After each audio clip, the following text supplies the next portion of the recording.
870 pump shotgun.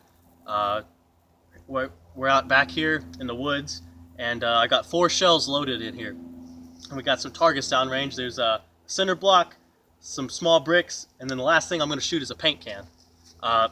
So my first 2 shells that I'm firing are birdshot, 7 ounce. They pack a decent punch, but on the low end for as far as power penetration. The third shell is buckshot. That's going to have a little bit more power. I'm going to shoot that at the block, and then the last shell I'm going to fire is a 1 ounce slug. So without further ado, we're going hot. Weapons on fire. Range hot. All right. Here we go.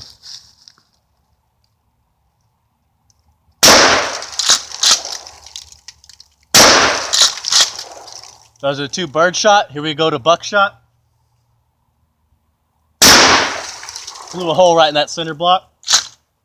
Last round, 1 ounce slug at that paint can right here. Here we go. Wait, see if I can zoom. I wonder if I could zoom. I don't know. Go ahead. All right, 1 ounce slug at that paint can.